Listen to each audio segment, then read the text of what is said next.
Bienvenidas y bienvenidos al Auditorio de Humanidades de la PUC. Estamos congregados esta mañana para conmemorar la vida y la obra del hermano y maestro Guillermo Dañino Ribato, quien recientemente nos dejó y, bueno, ha dejado un legado muy importante en el campo de los estudios chinos, a través del cual seguirá viviendo entre quienes seguimos con esta obra. Entonces, empiezo esta ceremonia donde se presentarán personas que conocieron a Guillermo Dañino a lo largo de su vida y han estado implicados en los estudios chinos, recibiendo su influencia. Y en ese marco, desearía abrir esta ceremonia con las palabras del doctor Ricardo Sumalabia, director del Centro de Estudios Orientales de la PUC, que organiza esta ceremonia junto con el Instituto Confucio PUC, eh, presidido por la señora Maribel Temoche, y el Centro Cultural Tuzanaje, presidido por Rodrigo Campos, quienes están los tres reunidos a la mesa. Sin más preámbulos, cedo la palabra al doctor Sumalabia. Muchas gracias. Muy buenos días. Hablo como director del Centro de Estudios Orientales, pero también en representación del Departamento de Humanidades de nuestra Casa de Estudios, aquí en la Pontificia Universidad Católica del Perú. Esta es una fecha muy importante porque, como podemos ver, estamos aquí congregados personas de diferentes ámbitos, de diferentes instituciones, a quienes agradezco, al Instituto Confucio, a su directora Maribel Temoche, al señor Rodrigo Campos, director de la Asociación Tuzanaje, a cada uno de ustedes por estar aquí presentes, a las personas que van a intervenir, que, como acabo de mencionar, al pertenecer a distintos ámbitos, lo que está revelando es que nuestro gran amigo, el hermano Guillermo Dañino, pues se ha desenvuelto durante toda su vida en una variedad de espacios.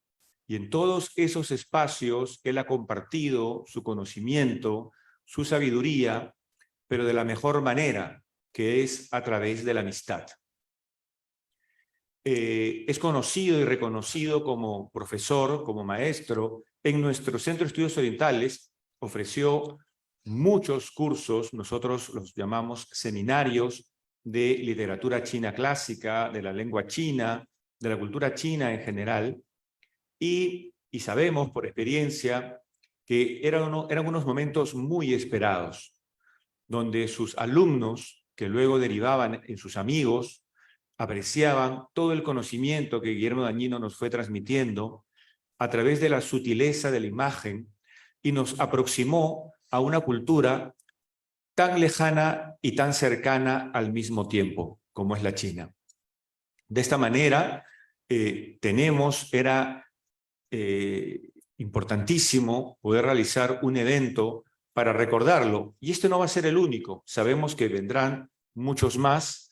Él nos ha dejado una obra amplia. A través de nuestro Centro de Estudios Orientales hemos publicado gran parte de la poesía que él ha traducido.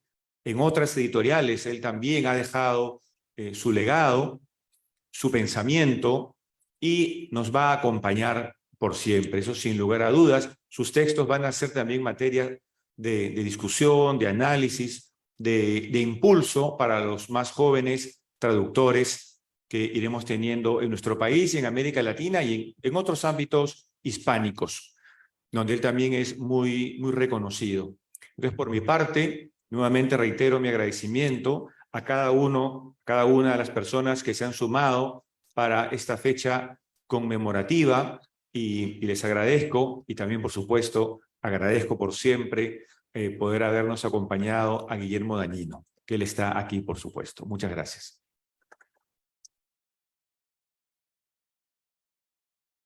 A continuación, tendremos las palabras de la señora Maribel Temoche, directora del Instituto Confucio PUC. Gracias. Buenos días con todos, con todas. Buenas noches en algunos lugares, porque este homenaje está siendo también transmitido por redes sociales.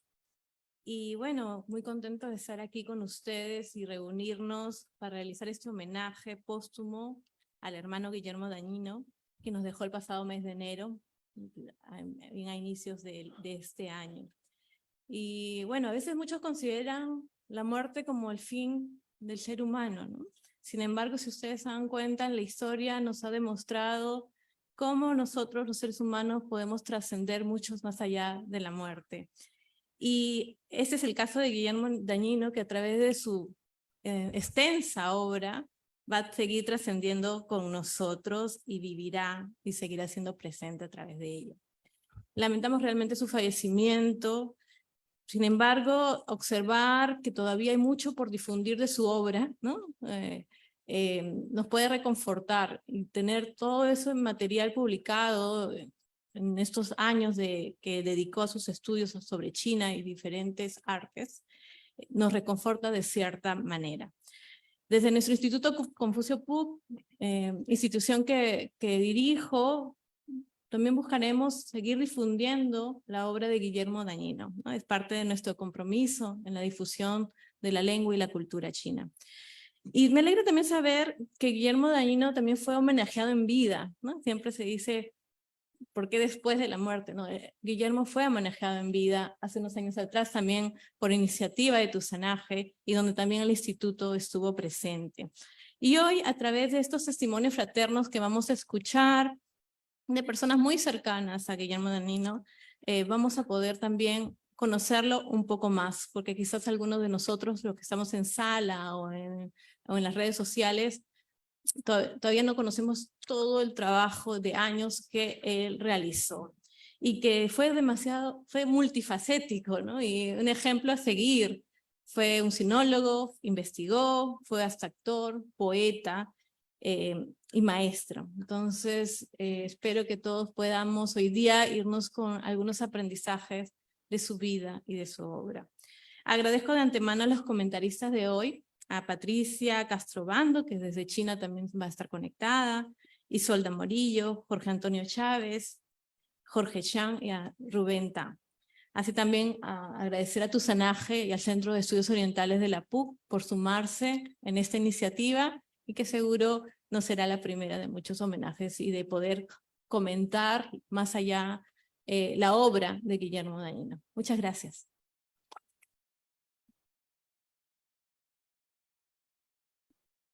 A continuación, tendremos las palabras del señor Rodrigo Campos, director del Centro Cultural Tusanaje. Buenos días. Es un gusto enorme y un honor poder estar compartiendo esta mesa con los representantes del Instituto Confucio y el Centro de Estudios Orientales, y que una vez más coordinemos juntos, nos den la oportunidad de coordinar juntos algo de tanta relevancia como recordar la memoria del profesor Dañino, quien pertenece a ese grupo de personas que durante muchos años más seguirá impactando no solo a quienes lo conocieron directamente, sino a los que, leyéndolo, siguiéndolo, seguimos sus pasos. Él pertenece a una generación de peruanos y latinoamericanos que decidieron vivir en China y contribuir a China en momentos donde esa idea no era atractiva para todo el mundo como lo es hoy.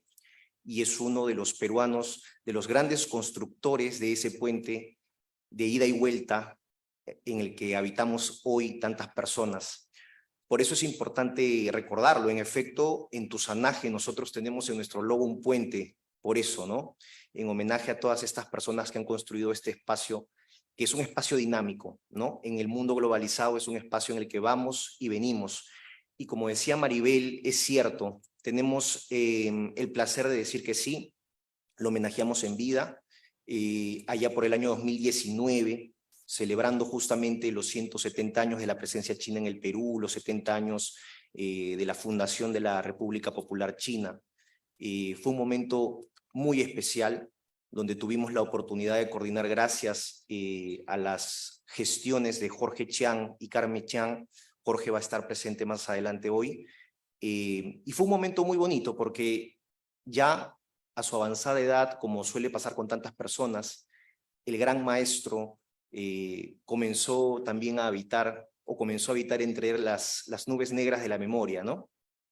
Y nosotros hicimos un homenaje muy íntimo por eso, en el que para darle un tono especial decidimos abrir los poemarios que él había traducido y leer unos cuantos de sus poemas.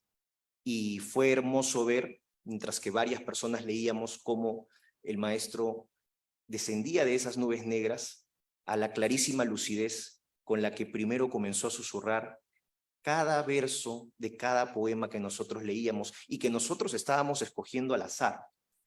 Y lo más bello fue cuando nos pidió él mismo que le diéramos los poemarios y él empezó a leer.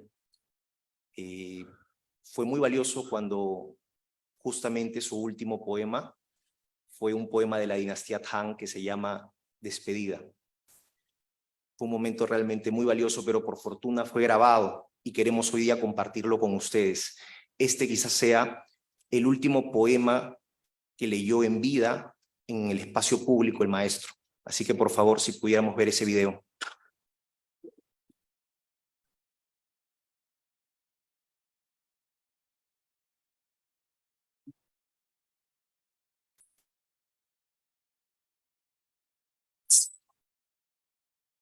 El último poema es una despedida forzada de Ali. Ya, el título es Despedida. La taberna a orillas de la laguna acoge al poeta y a sus amigos. El aroma de las hierbas florecidas se sumerge en las copas de vino. Solo se habla de proyectos y recuerdos, tratando de retrasar la partida. Pero los gallos que cantan la madrugada les recuerdan que pronto tendrán que separarse.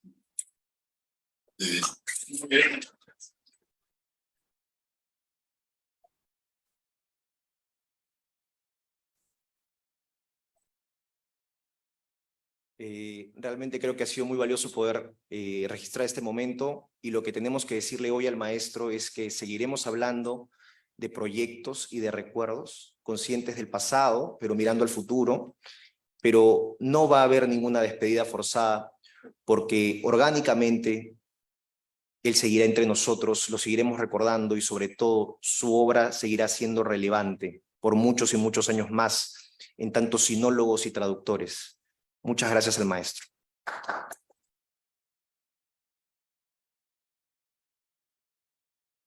A continuación, tendremos las palabras del hermano Jorge Aguilar Reina, miembro de la Congregación de los Hermanos de la Salle.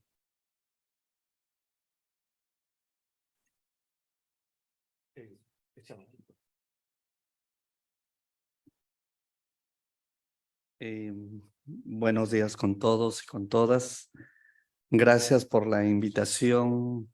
Emociona realmente recordarlo a Guillermo así, sobre todo a nosotros que hemos vivido con él. Pues me tocó vivir los últimos años con él, estar en la casa, compartir, ver que la memoria se le iba, como decían, esa parte de las nubes oscuras, pero también tenía los momentos de lucidez. Y él sabía darse cuenta de que ya no nos recordaba, no nos reconocía a algunos, pero él sabía cómo evadir eso y hacer que sí estaba, pues que nos tenía presente. Ya regresaste de viaje, si estaba ayer contigo, ¿no? Entonces era una cosa así, pero él sabía cómo evadir eso, pues y siempre alegre, contándonos chistes, haciéndonos bromas. Eso era su vida de Guillermo con nosotros, con sus hermanos. Gracias por este homenaje, realmente. Sabemos que ha sido un hombre muy maravilloso, que ha hecho muchas cosas y nos pudimos dar cuenta nosotros, los hermanos, cuando iban llegando las palabras que nos fueron haciendo, y más aún ahora, hasta ahora, que lo sigan homenajeando y que sepamos que va a perdurar por buen tiempo. Gracias. Solamente a nombre de los hermanos decirles gracias por estos homenajes. Sí, nada más. Hasta pronto. Muchas gracias.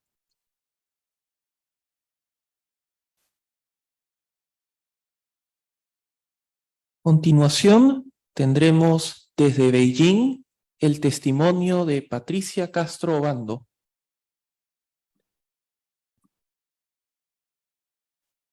Muy buenos días por aquí, muy buenas noches por allá. Soy Patricia Castro Obando y me conecto desde Beijing, China. Quiero empezar agradeciendo a los organizadores, al Centro de Estudios Orientales, al Instituto Confucio, a la Asociación Tusanaje. Realmente les agradezco y me sumo a las felicitaciones por este evento que nos reúne en torno a la vida, la imagen, la obra de nuestro querido Guillermo Dagnino. Yo he elegido un tema en particular que es Guillermo el Sinólogo, así que voy a compartir un material que tengo para poder guiarme.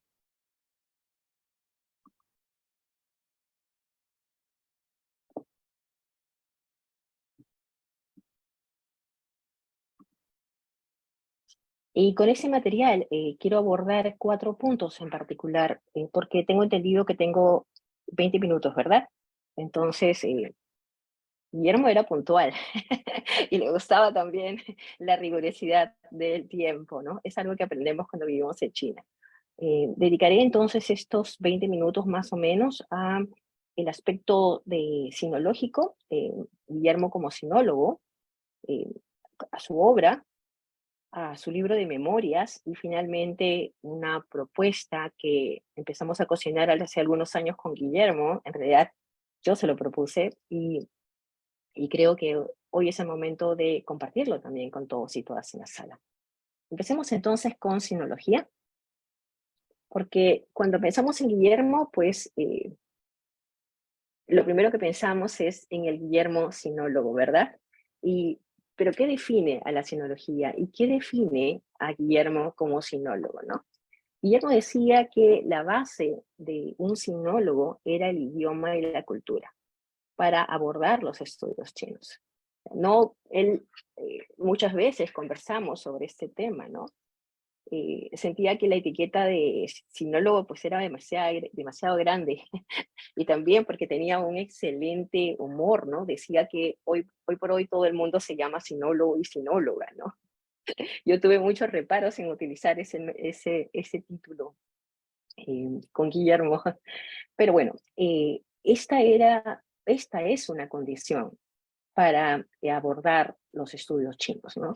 Si no se conoce el idioma chino, si no se tiene una base referencial en la cultura, entonces es muy complicado avanzar en esos estudios, ¿no? Esa es una primera condición que define también a Guillermo.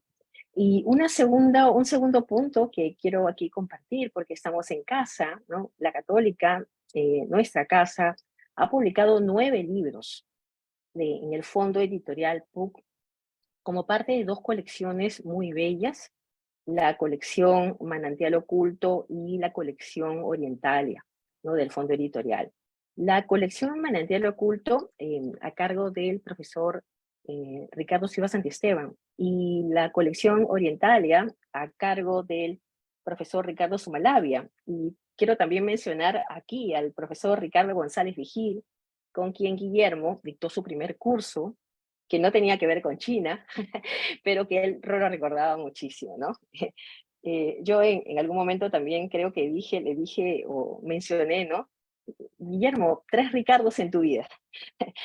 Y otra condición, otro punto que me parece importante señalar a Guillermo como sinólogo son estos 19 libros sobre temática china, desde 1990 hasta el 2013, ¿no? De una continua publicación que ahora vamos a ver. Son 19 libros. Y aquí están las editoriales de estas obras de Guillermo. No he consignado los artículos, que ya son muchísimos, solamente he precisado los libros. El corpus son los libros. Vemos aquí que las editoriales académicas, ¿no? Nuestra Casa de Estudio, el Fondo Editorial, la Universidad San Martín de Porres también tiene una publicación muy interesante que ahora comentaremos. Respecto a las editoriales chinas, por supuesto, dos editoriales que son como pilares para Guillermo. Uno es Ediciones de Lenguas Extranjeras y el otro, la otra casa editorial es China Intercontinental Press, que tiene una sorpresa para nosotros. Pero además también hay otras dos conjuntos de editoriales, las institucionales y las comerciales, ¿no? Dentro de las institucionales tenemos a Petroperú en sus ediciones Copé, a Filarmonía también. Guillermo tenía un cariño muy especial por Filarmonía, ¿no? La Asociación Editorial Estela, de los hermanos lasallistas, el Taller de Artes Gráfica del Centro Educativo Particular Peruano Chino 10 de octubre. Y dentro de las comerciales, bueno, empezó con La Brusa, una editorial muy pequeña, una joya ese primer libro, ¿no? Que también ahora comentaré. La editorial Hiperión, las editoriales Alfaguara y Grupo Santillana, lo que publicaron juntas, y Lluvia Editores, y por supuesto la editorial Bruño, que era otra editorial que Guillermo también tenía cierta predilección. Ya voy a decir por qué. Abajo he puesto una ficha, y es la ficha con la que aparece su libro dentro de la biblioteca de nuestra universidad, que es Puente de Porcelana, Poemas, Guillermo Dañino, Perú, Lima, Perú, SN 2000. No sé si han notado que hay un detalle aquí. No tiene editorial. Y este es el libro de Guillermo. Me refiero, que es Puente de Porcelana, donde está precisamente el último poema de despedida. No es un poema de la dinastía Han, es un poema de Guillermo. Todo este poemario es de Guillermo, son poemas de Guillermo, inspirados en China, inspirados en el amor, inspirados en su vida. Es un libro magnífico. Pero siempre me preguntaba, ¿no? ¿Pero por qué no tiene editorial? Y Guillermo lo que había hecho es, le había sacado copia a su propio libro, ¿no? Y lo tenía siempre a mano para regalarlo a quien lo visitara frecuentemente. Ahora vamos a abordar la obra a partir primero de los géneros, ¿no? Son 2 libros de memoria, 2 de proverbios, 8 de poemas, 4 de cuentos y leyendas, y 3 libros, uno de manual, diccionario y enciclopedia. Veamos los libros per se, porque me parece muy importante entender este corpus. Hoy por hoy, todos decimos que es importante leer a Guillermo Dañino, ¿no? Bueno, ubiquemos entonces los libros. Vamos entonces con el corpus. Este es el corpus de las obras de Guillermo Dañino. Empecemos entonces con los poemas. Los poemas fueron dominantes, ¿no? Definitivamente. Yo siempre digo aquí que son 7 más 1, porque son 7 poemas que son poemarios, antologías sobre China, y uno que está en azul, es Puente de Porcelana, ¿no? Que son poemas de Guillermo. Algunos con referencia a China y otros el amor y otras muchas temáticas. Bueno, veamos simplemente el corpus de poemas, ¿no? Que aquí queda claro que la predilección de Guillermo por este género, la poesía clásica china. Empieza con La Pagoda Blanca, ¿no? 100 poemas de la dinastía Tang. Yo siempre sentía que Guillermo que siempre quería abarcarlo todo, ¿no? 100 poemas, ¿no? Un primer libro con 100 poemas de la dinastía Tang, ¿no? Fruto de sus traducciones. Y este es con el Fondo Editorial en 1996. Va a ser su primer libro de poemas, pero no va a ser su primer libro, ¿no? Después hay una reedición con Ediciones Hiperión. Continúa con Manantial del Vino, que es poemas de Lipo. Y a partir de aquí van a ver una secuencia, porque va a empezar a dedicar los libros, los poemarios, a sus poetas favoritos, ¿no? Si se dan cuenta, tiene esta antología sobre Lipo, después de Zhang Kejiu, después tiene Ba Yui, más abajo Tu Fu, más abajo Wang Wei, y por supuesto no podía faltar Han Yongmin. Y todos estos poetas, ¿no?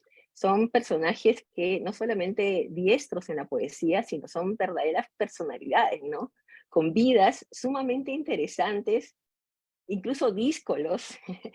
Les gustaba beber mucho el vino, empezando por Li Bai o Li Po, en fin, hay muchas anécdotas. Entonces, yo siento que a Guillermo le atraía también los personajes, ¿no? Y a partir de estos personajes, ¿no? La obra, y a partir de la obra, los personajes, ¿no? Algo que iba nutriendo sus traducciones. Veamos cuentos y leyendas. En Cuentos y Leyendas tiene 4 libros principales, ¿no? Primero, Cuentos Chinos, en 1999, es el primer libro de cuentos chinos que tiene 1 y 2, ¿no? Tomo 1 y tomo 2 con Lluvia Editores. Después está este libro muy lindo, La Danza de las Cometas, 40 cuentos chinos, ¿no? Como digo, Guillermo quería siempre abarcar todo lo que podía, ¿no? Todo lo que estaba en sus manos, 40 cuentos chinos. Y después viene este libro que yo siempre lo recomiendo para niños, que es 20 cuentos chinos y un dragón amarillo. Guillermo le tenía mucho cariño a este libro, ¿no? Porque era un libro pensado para niños, ¿no? Y finalmente este último, Leyendas del Lago del Oeste, ¿no? Que también ha tenido bastantes reediciones. Es un libro precioso verdaderamente, y sus últimas ediciones incluso en español y en inglés.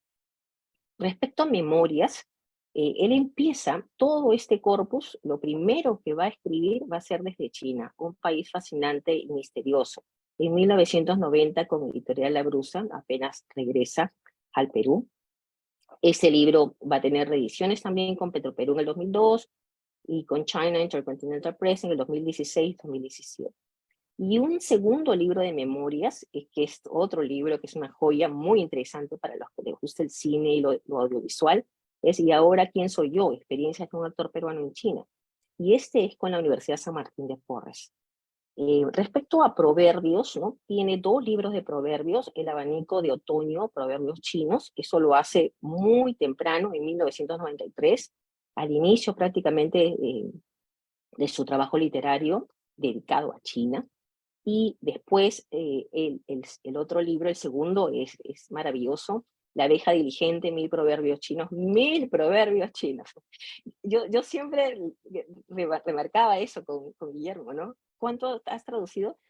He traducido 500, tengo 500 fichas. ¿Y tú cuánto has traducido? Ah, yo voy en la 5ª. Y eso, bueno. Y respecto a manuales de diccionarios y enciclopedia, bueno, él empieza con Esculpiendo Dragones, también con nuestro fondo editorial en el 96. Este es un libro de literatura, es un manual de literatura clásica china, muy interesante, muy linda, que yo la uso mucho en mis cursos.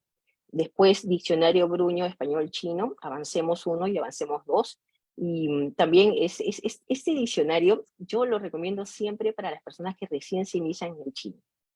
Es simple, ¿no? Y en esa simpleza, en esa sencillez que es el sello de Guillermo, ¿no?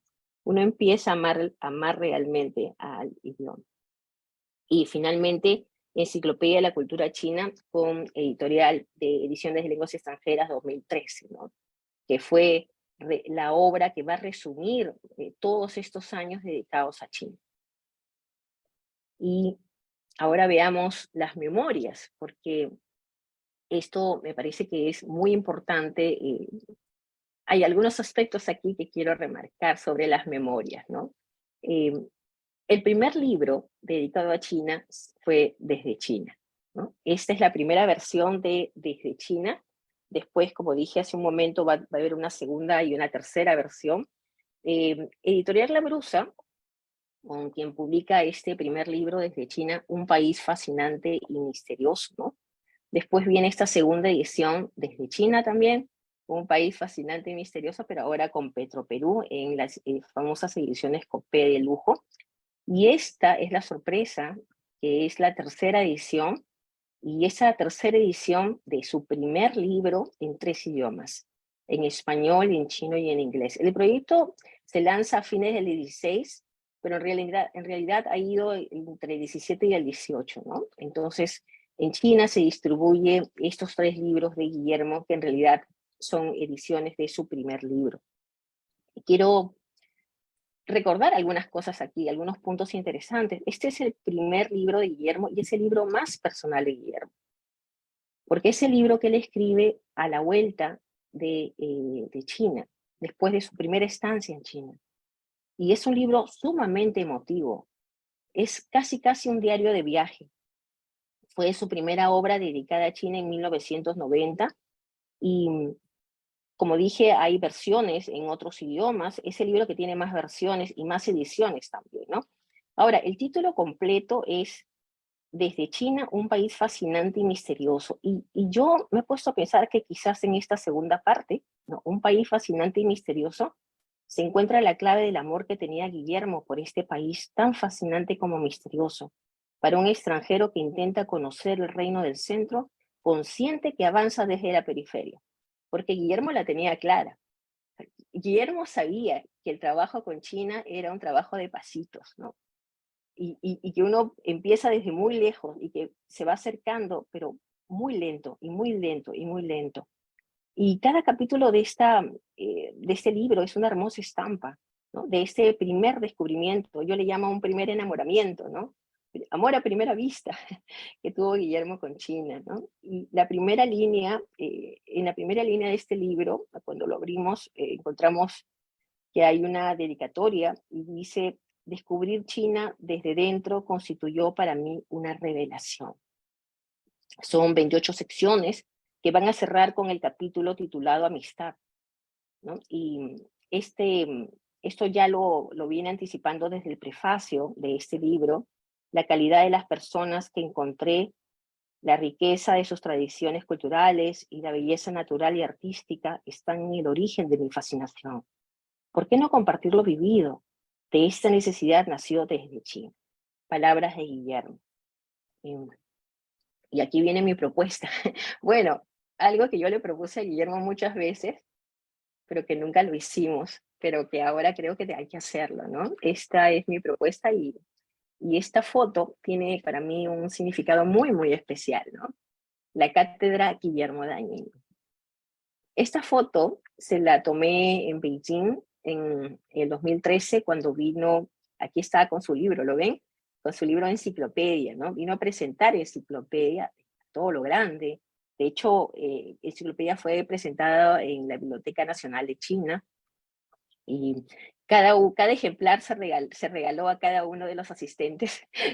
Fuimos muy afortunados de tener Enciclopedia aquí y realmente fue maravilloso porque este libro significaba mucho para Guillermo, ¿no? Recopilaba todas esas enseñanzas.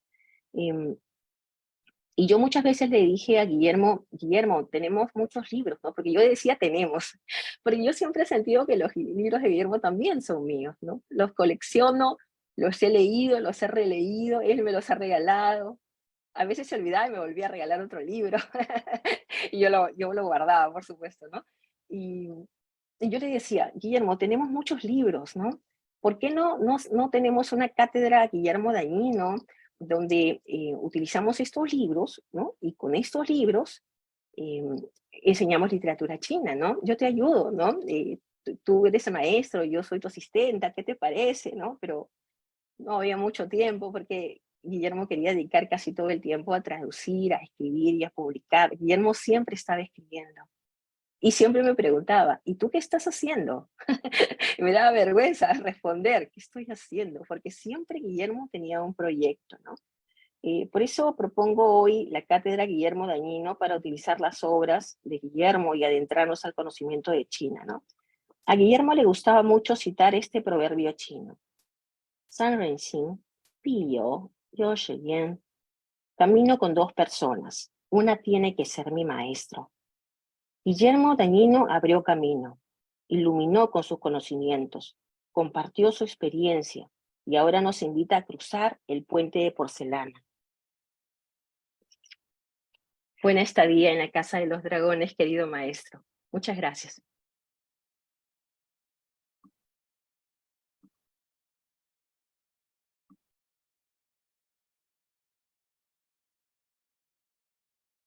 Tras este emotivo testimonio de la señora Patricia Castro, seguimos con el testimonio de la señora Isolda Morillo.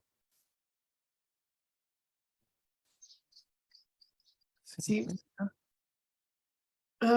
Hola, buenos días. Muchas gracias por organizar este evento y por hacerme participar también en este homenaje a Guillermo Dañino, a quien conocí en China y claro, cuyo ejemplo es algo que siempre tengo presente como una persona, como un precursor, puede ser en la traducción de la literatura china al español.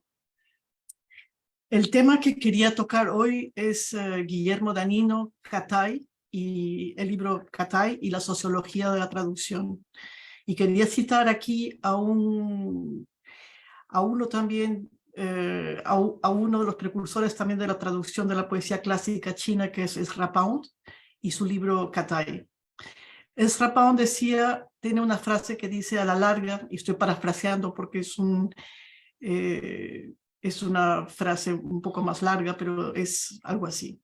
A la larga es muy probable que el traductor sea incapaz de hacer todo el trabajo que corresponde a un lector lingüísticamente perezoso. Puede mostrar dónde se encuentra el tesoro, puede orientar al lector hacia un idioma y puede ayudar de forma material al alumno con conocimientos someros de una lengua y cierta energía a leer los textos originales y contrastarlos con la nueva prosa. Yo conocí al profesor y traductor Guillermo Danino en Pekín a inicios de los años 90. Yo regresaba a Pekín después de varios años de estudiar en Lima y él, como era habitual, venía con frecuencia al Hotel de la Amistad a visitar a mis padres, que trabajaban entonces como profesores en la universidad en Pekín. Durante nuestras conversaciones, que él muy amenamente sostenía con nosotros, nos contaba siempre sobre su interés en los idiomas y sobre cómo había aprendido de manera autodidacta el francés, el inglés, el italiano. En ese entonces empezaba a surgir en él la idea de aprender el chino y emprender la ardua tarea de traducir esos textos míticos de la poesía Tang y a sus grandes poetas que tanto han hecho imaginar a la poesía occidental. También sabemos de él que fue primero profesor de literatura y lingüística en la Universidad de Nanjing y que luego se trasladó a Pekín, donde impartió clases en diferentes universidades. En cuanto al tema de la traducción de la poesía clásica china, me gustaría citar aquí un ejemplo que es claramente significativo, que es el caso de Catay, la selección y traducción que hace Ernest Fenollosa y Ezra Pound de 1915 de la poesía de Li Bai. Se trata de un libro mítico cuya aparición coincide con el surgimiento de la corriente estética literaria del imagismo en la poesía angloamericana de principios del siglo XX. Esta obra animó a posteriores traductores del chino a abandonar la rima y las reglas fijas sobre la métrica. También sentó las bases de un tipo de traducción representada por Pound, como traductor, poeta, inspirado, pero quizás poco fidedigno. La traducción de Catay es compleja. En su obra es difícil distinguir entre lo que es traducción, adaptación y composición original. La poética de Pound es esencialmente una poética de la traducción y fue capaz de redefinir ampliamente la naturaleza y el ideal de la traducción poética. Es por ello que otro poeta, T.S. Eliot, decía de él que era el mayor inventor de la poesía china de nuestro siglo, refiriéndose al siglo XX. Y es aquí que pienso en nuestro entrañable traductor Guillermo Danino, quien sea quizás otro grande que ha puesto la mirada en China para volver a inventarla, traducirla al español. Y volviendo a Catay, si bien las tendencias de la traducción literaria en las épocas comprendidas entre 1900 y 1930, en las que se sitúa Ezra Pound, parten de la base de que el lenguaje no es tanto comunicativo como constitutivo en su representación del pensamiento en la realidad, y que la traducción se considera como, por tanto, una interpretación que necesariamente reconstituye y transforma el texto extranjero, según el académico Lawrence Venuti. Los métodos de traducción usados por Ezra Pound han sido ampliamente criticados décadas después por académicos, hasta incluso llegar a tildar su traducción de apropiación cultural. Ahora, no podemos juzgar a los autores, traductores o cualquier fenómeno cultural del pasado con las reglas y conceptos a los que se ha llegado hoy en día. Lo que se puede desaprender, después de todo, es gracias a esta herencia que tenemos una base sobre la cual desarrollar nuevos y mejores acercamientos al oficio.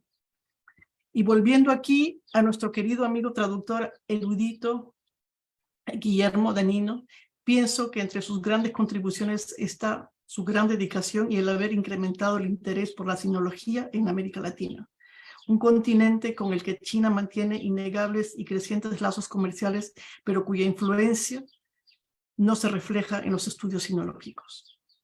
Y quería aquí hablar de un punto que me interesa personalmente porque también me dedico a la traducción, y es el tema de la sociología de la traducción, que creo que también tiene que ver en la manera como se producen las obras traducidas, las obras literarias traducidas.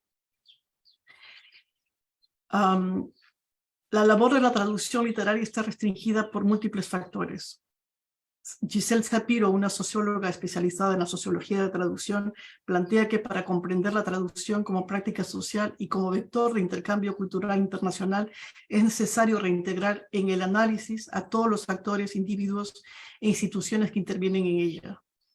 Y ahora me quiero referir a los datos que existen según la UNESCO y el índice Translationum, que han recogido las cifras entre en 1975 y el 2009 y suma la totalidad de obras traducidas del chino mandarín al español como 495.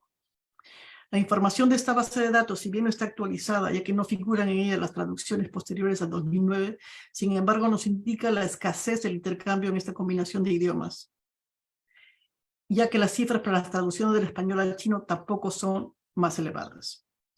Teniendo en cuenta que la República Popular China es en la actualidad el principal socio comercial de una gran mayoría de países latinoamericanos, constatamos que en realidad este intercambio no es reflejado en una más amplia comprensión cultural mutua. En nuestro continente existe un gran desconocimiento de la producción intelectual y cultural tanto de la China actual como de la China antigua. Y es por ello la importancia de una persona como Guillermo Danino. La mejora de esta situación a la que hago mención pasaría indudablemente por mejorar las condiciones de la traducción y de su promoción. Es claro que para alcanzar este objetivo se necesitan recursos, políticas culturales, gestión, educación e información. Por lo tanto, en mi opinión, estos aspectos son cruciales para la existencia de buenos traductores y para que se genere una producción de traducciones literarias que enriquezcan el bagaje cultural de nuestras sociedades. En el caso de Guillermo Danino, sus contribuciones han sido reconocidas por universidades peruanas, así como por el Colegio de Traductores del Perú. En Lima ha sido galardonado como chino honoris causa con una placa que luce ahora en la calle Capón de Lima. Todos estos reconocimientos son grandes incentivos y sirven para promover este oficio. Sin embargo, se nos escapa la cuestión crucial para un traductor, que es cómo ganarse la vida con esta profesión cuando se carecen los factores necesarios para que ésta exista. En el caso de Guillermo Danino, quien aparte de su trabajo de enseñanza, formó parte de la congregación de los hermanos de La Salle, lo cual le brindaba cierta estabilidad material, o dicho en otras palabras, con un ingreso que le permitió dedicarse plenamente a sus investigaciones y traducciones de la literatura clásica china. Por supuesto, está también el apoyo de las editoriales que han apoyado la publicación de sus traducciones, y también su trabajo docente. Es por ello, y concluyo, que si queremos que la traducción y los traductores, en este caso de la combinación lingüística chino-española, dejen de ser casos aislados y anecdóticos, creo que hay que tener en cuenta los factores que antes he mencionado. Y qué mejor manera de honrar la memoria de Guillermo Danino, nuestro entrañable amigo, que utilizar su ejemplo como motivación para enriquecer nuestras sociedades con más y mejores traducciones y para mejorar las condiciones de los traductores en general. Y aquí termino un poco lo que quería decir. Es un texto que ha sido inspirado por el recuerdo de Guillermo, y también porque creo que, como decía Patricia Castro Bando, que ha hecho una gran presentación de la obra de Guillermo, ella ha propuesto una cátedra. Yo lo que propondría es también tener en cuenta la trayectoria de ese traductor, el esfuerzo y también las condiciones materiales que han hecho que esto sea posible, y que de alguna manera parece un milagro, pero cómo hacer que este tipo de milagros puedan ser reproducidos y ampliados, y que podamos tener en el futuro más traducciones del chino al español y viceversa. Muchas gracias.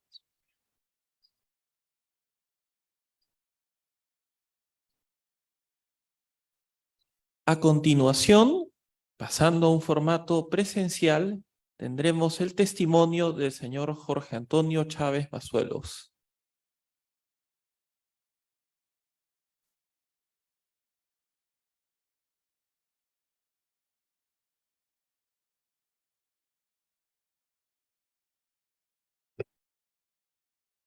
Buenos días.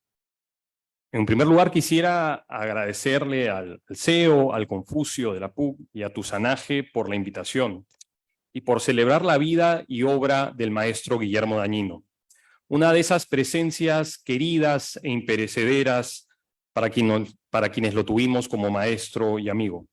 Guillermo fue un hombre poliédrico que tuvo muchas facetas en su vida, como hermano Lasalle, religioso, como escritor, como poeta, como docente, como actor y como un entrañable amigo, cuya valía intelectual y personal era directamente proporcional a su humildad y a su gracia. Recuerdo que la primera vez que vi a Guillermo fue en un documental sobre Matteo Ricci, y en ese momento todavía no conocía sobre él y sobre su historia. Fue unos años después que tuve la oportunidad de encontrar un reportaje sobre él en una revista y su historia me pareció fascinante, ¿no? Para un joven adolescente que estaba fascinado por el mundo chino, encontrar la historia de este hermano Lasalle que a los 50 años tuvo la oportunidad de ir a China, que recibió la visita de un funcionario de la Embajada de China en el año 79, que lo fue a visitar para proponerle viajar al país del centro como docente. Y tenemos que pensar qué imágenes pueden haber corrido en la mente de Guillermo cuando se le hizo esa propuesta. Estamos hablando del año 79, el proceso de reforma y apertura que había lanzado Deng Xiaoping había comenzado en el año 78, y habían, por supuesto, muchas imágenes en el imaginario popular de los intelectuales con respecto a lo que había sido la revolución cultural en China del 66 al 76, que fue un periodo muy duro. China comenzaba a abrir sus fronteras, la muralla china comenzaba a caer y China comenzaba a abrir los brazos al mundo exterior. Y en ese proceso, evidentemente, los intelectuales y los docentes jugaban un papel muy importante. Entonces, cuando yo escuchaba, porque Guillermo me contó esta anécdota, ¿no? Me imaginaba al funcionario de la embajada china haciéndole esta propuesta a Guillermo y él me contaba que la taza de té que tenía en su mano temblaba porque era una cuestión absolutamente inesperada, pero fue un reto que igual Guillermo abrazó. Y me imaginé también a Guillermo llegando a Nanjing, comenzando a andar en esa larga marcha de la sinología, ¿no? Y como dije, pues siendo un adolescente interesado por el mundo chino, pues la historia de Guillermo me inspiró en gran medida a buscar una oportunidad para vivir y para estudiar en China. Y poco antes de partir a Beijing con una beca del gobierno chino para estudiar en la Universidad de Lengua y Cultura, llegué a conocer al maestro Dañino en persona.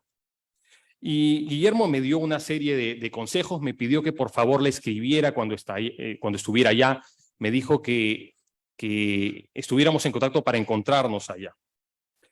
Y realmente yo ya tenía una visa de estudiante, mis documentos de la beca estaban en orden, tenía un boleto aéreo, pero realmente sentí que las puertas de China realmente se abrían para mí cuando Guillermo me dijo esas palabras y me dio esos consejos, ¿no? Y en mi experiencia china, las palabras, consejos y sabiduría de Guillermo fueron importantísimas, ¿no? Como les digo, era un joven de menos de 20 años, era mi primera experiencia viviendo en el extranjero, lejos de mi familia, lejos de todas mis certezas, lejos de todo lo que conocía y amaba. Y recuerdo que en uno de esos días en que estaba pensando si siquiera regresar al Perú, en donde había dejado a medias mi carrera de Derecho, decidí escribirle a Guillermo para contarle sobre los retos de mi proceso de adaptación. Y recuerdo las palabras que Guillermo me escribió en un correo. Querido Jorge Antonio, deseo que aproveches esta oportunidad de aprender con entusiasmo y sin tirar la esponja nunca. No hay que pensar en lo que falta, que es siempre enorme, sino en lo que se puede aprender hoy.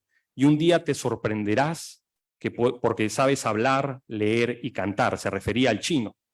Y tengo que decir que aprendí todo menos a cantar. Y esas palabras me quedaron grabadas en el alma y fueron una brújula que me condujo por los mares de mi experiencia en China. Con los días semanas y meses que vinieron, me di cuenta que Guillermo tenía razón.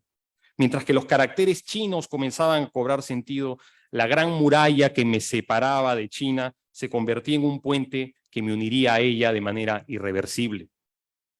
Y creo que algo que hizo a Guillermo un gran maestro fue su constante afán por aprender, su capacidad de sentirse también un estudiante abierto a obtener conocimiento de los demás. Guillermo siempre repetía y practicaba la frase que dijo Patricia hace unos momentos de Confucio, ¿no? Cuando 3 personas caminamos, uno debe ser mi maestro. Guillermo era absolutamente consciente que nadie sabe lo suficiente como para no tener algo que aprender o sabe tan poco como para no tener algo que enseñar. Guillermo también, algo que me pareció fascinante es que esa capacidad que tuvo para los 50 años de mostrar que no era tarde para nacer a una nueva vida, para que otra patria nazca dentro de nosotros, que no era tarde para descubrir una nueva pasión que se convierta en la brújula de nuestra vida. Guillermo hablaba de China como su tierra amarilla, con el mismo amor que se habla de una madre. Y hay que entender que esto tiene un valor, porque evidentemente China es la representación de la lejanía en nuestra cultura. Cuando decimos que no entendemos algo, solemos decir que está en chino. Cuando decimos que algo es lejano, decimos que debe estar por la China. Cuando decimos que hay una verdad, decimos que es verdad hasta en la China. Entonces, es una idea de lejanía que está muy construida en nuestro imaginario. Pero, sin embargo, Guillermo supo aproximarse a esta lejanía y construir un puente hacia la otra orilla. Guillermo supo entender que cuando uno tiene la voluntad de aprender, de cerca nadie es tan diferente. Siempre tendremos algo que nos acerque. Sentí también mucha admiración siempre por su disciplina, por la entrega y por su ética de trabajo. Aún recuerdo la primera vez que lo visité en su casa de Jesús María, en la casa de los hermanos Lasalle, y me dijo: Jorge, estoy trabajando en una enciclopedia de la cultura china que va a tener 1500 páginas. Y Rubén la tiene aquí en la mesa. Y me mostró las fichas escritas a mano de los temas, ¿no? Y me contó que escribía, cada uno es un tema por día, ¿no? Por ello, cuando unos años después tuve la oportunidad de estar en Beijing, en la librería de estudios, en la librería de lenguas extranjeras de Wang Fujing, y me encontré con ese libro, me corrieron unas lágrimas por las mejillas, porque me puse a pensar en cómo esas fichas que el maestro redactaba con tanta disciplina y con tanto amor cada día, se habían convertido en una obra que sería una obra de referencia para los sinólogos y para la comunidad interesada en el mundo chino. Por supuesto, aún me emociona la idea de encontrarme con ese libro. De hecho, amanecí con el libro en mi mesa de noche para que me pudiera inspirar y poder encontrarme con ustedes hoy día. Guillermo también, como dije, como un gran estudioso de Confucio, me hizo sentir una verdad que viene justamente de las analectas de Confucio, ¿no? Recuerdo que él siempre decía: no es una gran alegría recibir un amigo que viene de lejos. Y cada vez que Guillermo llegaba a Beijing, recibirlo en este hotel de la amistad de la Universidad de Peguay, donde solía quedarse, era una inmensa alegría de reencontrarse con el maestro, ¿no? De encontrarme con él en la casa de su entrañable amigo Antonio Fernández Arce, en conversaciones con los estudiantes, porque era un hombre sumamente generoso con nosotros. Nosotros no teníamos poder económico, no teníamos influencia, pero teníamos una inacabable voluntad de aprender, y Guillermo siempre tenía la bondad y tenía la voluntad de acompañarnos en ese proceso de aprendizaje. Otra faceta que me parece fascinante de la vida de Guillermo fue la de actor. Guillermo cumplió roles en más de 20 películas, ¿no? Y esta faceta la aborda muy claramente en su libro Y ahora, ¿quién soy yo?, ¿no? Y quisiera volver sobre la idea de que, si bien digamos, la vida en China le dio a Guillermo una nueva vida, su carrera de actor le permitió en esa nueva vida vivir muchas otras vidas y morir ciertamente algunas muertes. Y cuando a Guillermo le preguntaron una vez qué se sentía morir en una película, pues él decía: pues en realidad nada muy especial, pero lo importante es saber caer. ¿no? Y Guillermo pues llegó a encarnar a personajes que dejaron huella en la historia del reino del centro, conoció otros mundos posibles y logró también vivir no solamente en China, sino en distintas épocas de la historia de China. Y representar a personajes como, por ejemplo, John Leyden Stewart, que fue un misionero estadounidense nacido en China, que fue el primer presidente de la Universidad de Yanqing, que fue prisionero de los japoneses durante casi 4 años y que a la postre sirvió como embajador de Estados Unidos en China. O a Patrick Hurley, quien fuera secretario de Guerra de Estados Unidos y embajador de dicho país y que participó en las negociaciones en Chongqing. Pero creo que un personaje con el que más asocio a Guillermo, no solo porque fue la primera imagen que vi de este personaje fue la de Guillermo, es la de Matteo Ricci, que fue un religioso jesuita cuyo conocimiento de la astronomía, de la cartografía y de las ciencias le abrió las puertas de China en un momento en que para los extranjeros era muy difícil poder ingresar, ir más allá de Macao, que era una colonia portuguesa. Ricci entendió con muy buen talante que la Gran Muralla China no es esta construcción que separaba al mundo chino de los bárbaros. Matteo Ricci entendió que la Gran Muralla China era en realidad el idioma, la cultura, la filosofía china que para los extranjeros, para los occidentales era muy difícil de entender y se dedicó a estudiarla. Estudió todo eso a profundidad. Y también supo buscar los puntos comunes entre la tradición confuciana y el cristianismo para poder evangelizar en términos entendibles a los chinos, ¿no? Al margen de los orígenes italianos, de su vida religiosa, del hecho de que Matteo Ricci, al igual que Guillermo, vivieron en Nanjing y Beijing, creo que algo que los hermana es este inmarcesible compromiso de aprender sobre China para un propósito superior. En el caso de Matteo Ricci, él buscaba evangelizar primero al emperador y a los mandarines para que la religión católica se pudiera expandir. Y creo que en el caso de Guillermo, pues hay una suerte de evangelización inversa, porque él aprende sobre China, estudia a China, produce conocimiento con respecto a China para un poco evangelizarnos y hacernos conocer la riqueza del mundo y de la cultura china. Creo que hay que también reconocer el rol de Guillermo como un puente entre dos orillas, y esta idea de Guillermo como puente ha sido utilizada también por algunas de las ponentes anteriores, ¿no? Guillermo no era un político, no era un diplomático o un empresario, aunque le tocó representar esos roles en muchas de sus películas, pero no se puede soslayar la impronta que Guillermo tuvo en las relaciones entre el Perú y China, y entre China y el mundo iberoamericano. Hoy en día, bueno, desde hace algún tiempo, la literatura y las relaciones internacionales, que es, digamos, mi disciplina, se suele hablar del poder blando, ¿no? Como el poder de atracción que deriva de la política exterior, de los valores políticos y de la cultura.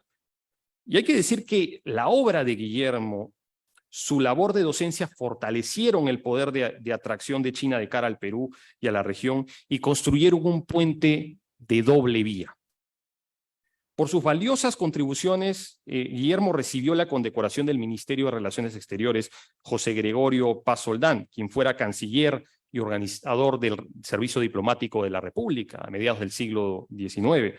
Y también durante la visita de Estado del presidente Xi Jinping, Guillermo fue mencionado por el presidente Xi en un discurso ante el Congreso, en donde reconoció su labor como docente, como sinólogo, como actor, y reconoció también el deseo que Guillermo tenía de viajar a China cada año. Guillermo decía que cuando llegaba a China y le preguntaran, Guillermo, ¿qué más te gustaría? ¿Qué más quisieras en la vida? Y le decía, bueno, nada más, estoy en China. Y creo que eso es muy importante porque Guillermo llegó a amar ese país y nos enseñó a ver a China desde la orilla del Perú, pero también desde la orilla de China. Creo que ya para cerrar, creo que es importante entender que en la vida de alguien que produce conocimiento, de alguien que está en el mundo de la docencia, que nuestra obra sea leída, que el conocimiento que generamos sea conocido, que las semillas que plantamos en nuestros discípulos germinen, es una forma de inmortalidad, de eternidad, de vivir en las vidas de quienes no solo atesoran nuestra obra, sino que la utilizan para crear y difundir más conocimiento. Creo que un mensaje importante que nos deja Guillermo Dañino y su obra es que para dedicarnos a conocer el gran bosque del conocimiento de China hay que comenzar por las raíces. Independientemente de que nos dediquemos a la economía, a estudiar las relaciones internacionales de China o la política o tantas otras dinámicas y áreas que son importantes para aproximarnos a este gran gigante, a este país que es un socio comercial y político tan importante, tenemos que comenzar por la cultura, por el idioma. Tenemos que comenzar por esas raíces que nos ayudarán a entender sobre qué bases se estructura la visión que China tiene de su propio país y del mundo. Y creo que ese es un mensaje que Guillermo nos deja muy claramente, ¿no? Nunca hay que olvidar ese proverbio chino que dice que las hojas caen siempre sobre sus raíces. Así que cuando comenzamos en el camino del conocimiento sobre China, es importante siempre comenzar por esas raíces. De hecho, hace unos meses recuerdo que una alumna en la universidad me dijo: profesor, me interesó mucho una conferencia que dio. Quiero aprender sobre la política exterior china. Me gustaría investigar eso incluso para mi tesis. Y le estoy hablando de alguien que estaba en tercero o cuarto ciclo y que le faltaban muchos ciclos para terminar la universidad. Y recuerdo que le recomendé comenzar leyendo a Guillermo. Y me dijo: pero profesor, me está recomendando libros de cultura, de poesía. Porque hay que comenzar por las raíces. Hay que comenzar por esas raíces para que el tronco de conocimiento que construyamos sea fuerte. Guillermo solía repetir una frase que le atribuía al escritor Lu Xun. Él decía que más importante que salvar a la cultura es entender que la cultura puede salvarnos. Y llegando a este punto me pregunto, ¿cómo se puede explicar tanto amor y tanta pasión por el estudio de China, ¿no? Y creo que voy a ensayar una idea que he estado pensando y que tratándose de un religioso católico pudiera sonar un anatema, ¿no? Pero creo que el amor que Guillermo sintió en esta vida era un reflejo de vidas pasadas, ¿no? No sé si Guillermo habrá sido un poeta, un mandarín, un general o un monje. Me queda claro que vivió en China y quizás en varias vidas. No sé qué rol fue el que cumplió. Y me queda claro que Guillermo también, así como creo que era consciente de sus vidas pasadas en China, era consciente de un sueño que tenía para su próxima vida.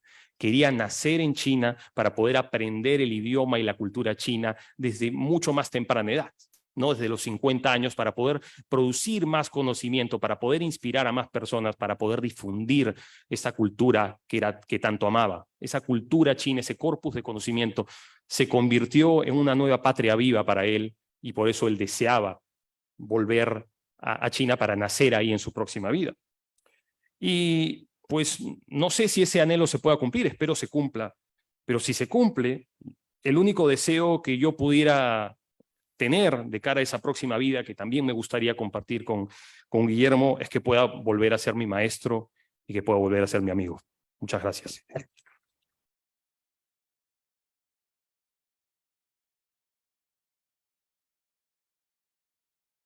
A continuación, tendremos el testimonio del señor Jorge Chian.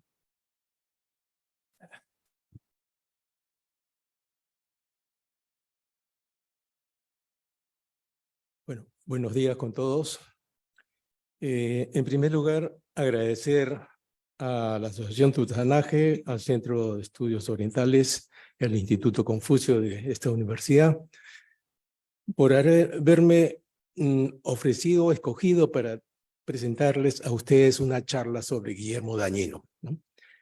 La verdad que cuando me lo dijeron, yo dije, pero yo, bueno, en primer lugar les informo que yo estuve trabajando en China, en la Embajada de Perú, estuve a cargo de la oficina comercial durante 11 años.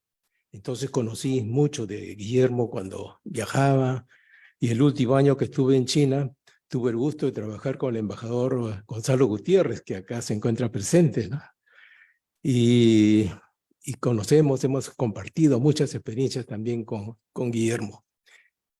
Entonces, yo decía, pero hay personas más idóneas que puedan hablar sobre el tema cultural idóneo, ¿no? Cultural, literario, ¿qué puedo aportar, digamos, de mi parte? Habiendo vivido en China 11 años y habiendo compartido con Guillermo, como dijo Jorge Antonio, él viajaba todos los años a China, amaba China, le encantaba China, que a veces nos llamaba la atención, ¿no? Bueno, les cuento después cómo lo conocimos. Y él siempre nos decía, es que en mi anterior vida yo he sido chino, ¿no? Eso es lo que...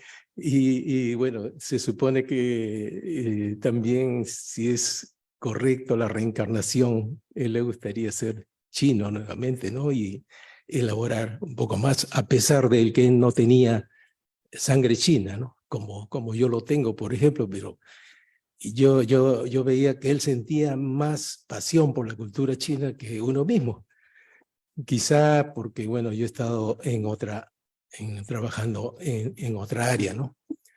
Entonces, lo que quiero contarles básicamente mi testimonio como experiencia de haber tenido el privilegio realmente de haber compartido con Guillermo tantos años, ¿no? De su estadía en China, ¿no? En primer lugar, a Guillermo yo lo conocí cuando en el año 1999 se formó la Asociación Peruana-China para conmemorar el sesquicentenario de la inmigración china al Perú, ¿no? Eso fue más o menos entre el 98 y el 99. Fue una iniciativa de Erasmo Wong de hacer actividades por ese sesquicentenario. Entonces, Guillermo participaba en el área cultural, ¿no? Y yo, bueno, participaba en lo relacionado a los temas comerciales, porque en esa época estaba yo como gerente de la Cámara de Comercio de Lima.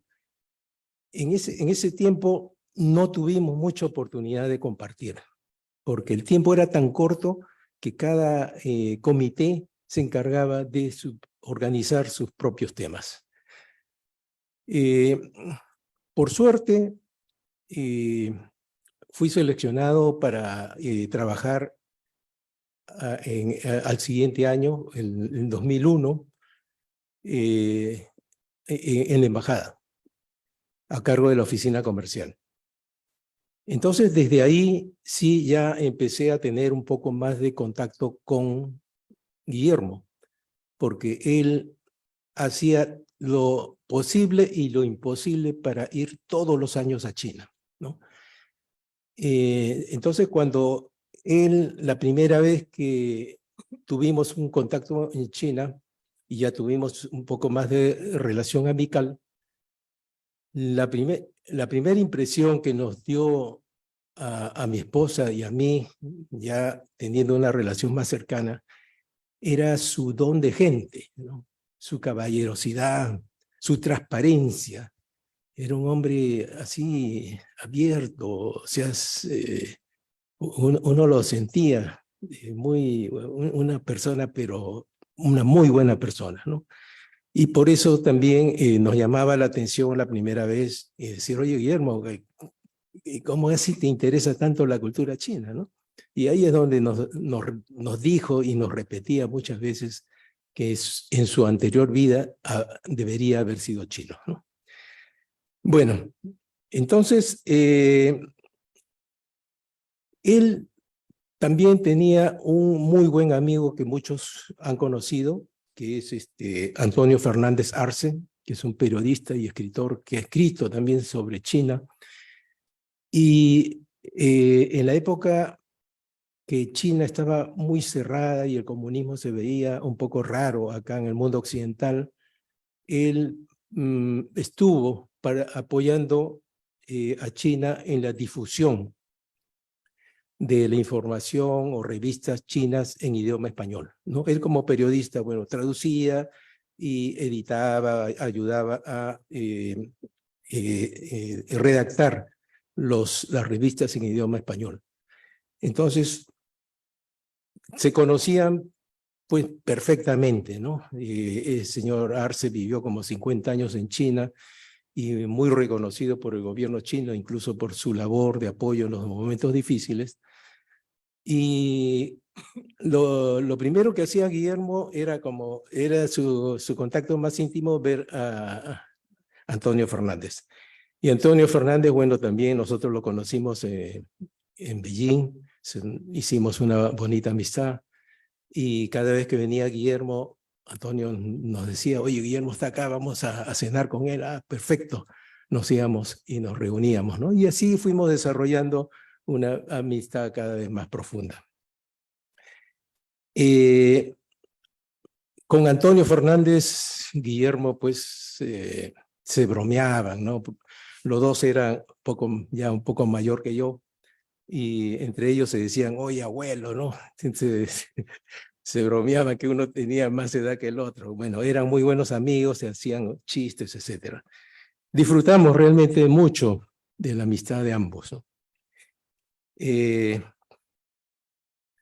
Entonces, un día de estas múltiples oportunidades que Guillermo viajaba a Beijing, y generalmente íbamos a comer en restaurantes que eran muy cercanos a la Universidad de Idiomas Extranjeros, ¿no? de Beijing, donde se alojaba también Guillermo, y donde más o menos vivía también Antonio Fernández. Entonces todas las reuniones sociales generalmente eran en restaurantes de esa zona que estaba en el norte de Beijing. Y un día, para variar, le dijimos a Guillermo, Guillermo, vamos a cenar en otro lugar, ¿no? Te invitamos ahí a un restaurante en la zona de Sanlitun. En Sanlitun, pues, está la Embajada de Perú y una serie de embajadas, ¿no? Y la zona de restaurantes y de vida nocturna, digamos, está cerca de esa zona de embajada, se llama Sanlitun. Entonces Guillermo nos dijo, ¿a qué hora? Bueno, pues será más o menos 8 de la noche. Uy, no, a esa hora yo ya me estoy preparando casi a dormir. Para él era un poco tarde, ¿no? Además, nunca he estado en la zona, en la calle de los bares, porque esa zona se llamaba calle de los bares, ¿no? Era una zona de vida nocturna. Pero no es una zona roja, ¿no? Es una zona solamente de restaurantes y bares, donde se desarrollaba la vida nocturna y los extranjeros íbamos a hacer vida social, ¿no? Ahí. Y él nos decía, oye, pero a mí me van a malograr, porque yo estoy 30 años viniendo 30 años en China y no conozco la calle de los bares. Y realmente fue una experiencia. Fuimos a un restaurante así italiano, no fuimos muy tarde, 8 de la noche, conoció. Era su primera experiencia, ¿no? Increíble, 30 años, una persona tan sana, digamos, pensaba que la calle de los bares era una zona media roja, ¿no? Bueno, los que han conocido la calle de los bares tienen la información de que ya las clausuraron este año. Ya no existe la calle de los bares. Bueno, la zona de vida nocturna habrá pasado a otra zona, ¿no? Entonces, también otra anécdota muy simpática que tuvimos con él fue que en mi departamento mi esposa era muy entusiasta para reunir a la comunidad peruana en Beijing, ¿no? Y una vez tuvimos una reunión con toda la comunidad peruana que estaba presente en ese momento. Nos quedamos hasta tarde y Guillermo ya era una de las últimas personas que se iban, y el compromiso era que nosotros teníamos que llevarlo a la universidad, que era más o menos un camino de más de 1 hora de viaje, ¿no? Pero ocurre que ese día llovió a cántaros en Beijing. Nunca había visto yo en 11 años una lluvia de ese tipo. Con mayor razón, bueno, había que llevarlo a Guillermo. Salimos en el auto y mi esposa estaba manejando. Si yo estuviera manejando, quizás no lo hubiera hecho. Pasó por un charco y ¡bum!, se apagó el motor, ¿no? ¿Qué pasó? Que al pasar el charco, el agua cayó pues en la parte eléctrica y se apagó. Quisimos arrancar y no arrancaba. toda la parte de bobina, toda esa parte eléctrica se había mojado. Mientras tanto, había que esperar que seque un poquito para poder arrancar, de acuerdo a mi poca experiencia mecánica, ¿no? Entonces, esperando, no cesaba de llover, llovía a cántaro. Y mi esposa decía, uy, acá nos vamos a ahogar. Yo le decía, ¿cómo nos vamos a ahogar? El agua, pues imagínate, para ahogarnos va a tener que llegar a 1 metro, ¿no? O 2 metros de agua. Sin embargo, yo veía los carros vecinos y el agua subía. Yo digo, esto pues nunca va a pasar el nivel de la rueda, ¿no? Imposible, pues tendría que llover no sé cómo, más que lo que está lloviendo en el norte para que llegue pues a nivel de la rueda. Y sin embargo, para mi sorpresa, el agua siguió subiendo y llegó a penetrar al interior del vehículo, ¿no? Entonces, ¿qué había pasado? Que en el camino era como una hondonada, no era plano. Si hubiera sido plano, no hubiera habido ningún problema. Era como una pequeña hondonada, entonces el agua se fue acumulando y se fue llenando y se inundó prácticamente el auto. Entonces volteamos a ver qué pasaba con Guillermo, no vaya a ser que se haya ahogado, ¿no? Y Guillermo se había sacado los zapatos y lo vimos exprimiendo sus medias, ¿no? Se le había mojado las medias. Finalmente, ya cuando amainó un poco el agua y pudo secar solo un poco el motor, ya arrancó y salimos. Pero ya le dijimos a Guillermo, mira, son las 2 de la mañana, está con las medias mojadas, la ropa, bueno, te vas a mojar la ropa si salimos del auto así, mejor vamos al departamento, te damos ropa seca y duermes y mañana ya te regresas a la universidad. Ah, ya, perfecto. Entonces fuimos y efectivamente ya como los departamentos tienen calefacción, ya se sintió un poco más cómodo con las medias secas que le prestamos. Además teníamos una cama para los huéspedes y nos fuimos a dormir. Al día siguiente nos despertamos y ya no estaba Guillermo. ¿Qué pasó con Guillermo? Nos dejó una notita y diciendo que para no despertarnos, él ya se había ido por su cuenta a la universidad, ¿no? Esas delicadezas que tenía Guillermo, ¿no? Por eso quería contárselo. Esa calidad humana que tenía Guillermo, sí. Bueno, son tantas anécdotas realmente que puedo contarles como experiencia, como testimonio, ¿no? Un día también lo llevamos a Guillermo al aeropuerto porque tenía que regresar a Perú y mi esposa le había ofrecido ají de gallina, ¿no? Al estilo peruano, porque él extrañaba, pues, encontrar ají de gallina en Beijing, imposible, ¿no? Al estilo peruano por lo menos. Entonces, él aceptó, pero por A o B motivos de cosas que tenía que hacer, no pudo ir a la casa. Entonces, mi esposa dijo, bueno, está preparado, vamos a llevarlo, ¿no? Llegamos al aeropuerto, en el hall de espera, mi esposa le saca el tupper y le dice a Guillermo, acá está tu ají de gallina. Entonces él dijo, uy, primera vez en mi vida que como ají de gallina en un aeropuerto. ¿No? Entonces, bueno, tenía eso también, mi esposa lo quería bastante, ¿no? Ahora, ya de regreso a Perú en el año 2012, cada vez que podíamos seguíamos visitando a Guillermo, vivía pues en la residencia de los hermanos de La Salle, acá en Lima, y nos alegramos cada vez que podíamos salir con él o participar en eventos a veces de la embajada china, que él también lo invitaba, ¿no? Ahora, su salud se fue deteriorando poco a poco. Ya los años pasan y pasan factura, ¿no?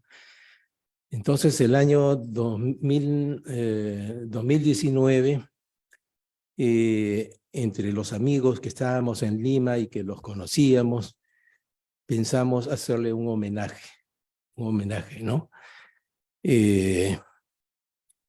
Porque no se había hecho, digamos, a la comunidad una especie de reconocimiento, un homenaje a toda su labor, a su persona, etc. Y fue agosto de 2019, felizmente, porque si hubiera sido el siguiente año no hubiera sido posible hacerle ese homenaje por la pandemia, ¿no? Participamos los amigos más cercanos, tanto de Tusanaje, tanto de Centro Cultural Peruano-Chino, la Cancillería y diferentes amigos e instituciones, ¿no? Entre los cuales, por ejemplo, se encontraba el ex embajador del Perú en China, el ingeniero Luis Chang, estaba el consejero cultural de la embajada china en ese momento, que se llamaba John He. Estaba el doctor John Mota, que fue exministro de Salud. Estaban los presidentes del Centro Cultural Peruano-Chino, que tenemos a uno de los presidentes de esa época, Silvio Maclón. Y también de parte de la Cancillería estaba en ese momento el cónsul peruano en la ciudad de Cantón, que es Luis Gamarra. Entonces, fue una reunión muy bonita en la cual yo tengo una fotito ahí, no la vemos, pero ya Guillermo estaba bastante demacrado, pero él lo disfrutó.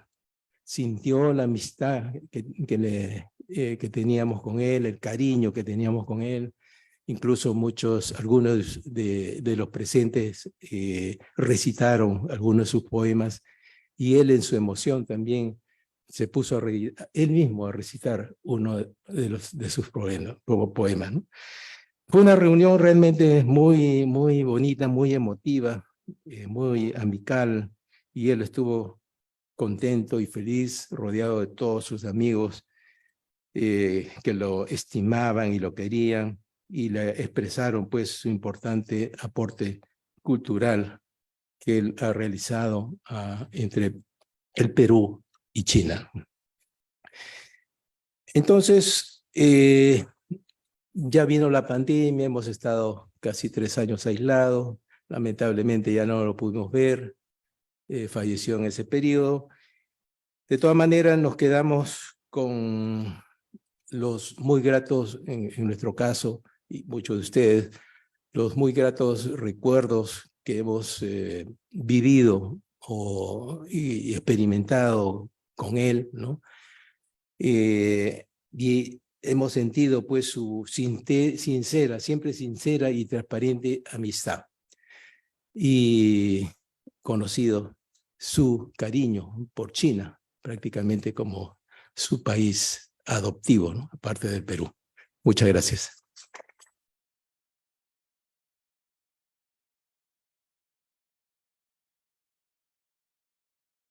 A continuación, tendremos el testimonio del señor Rubén Tan.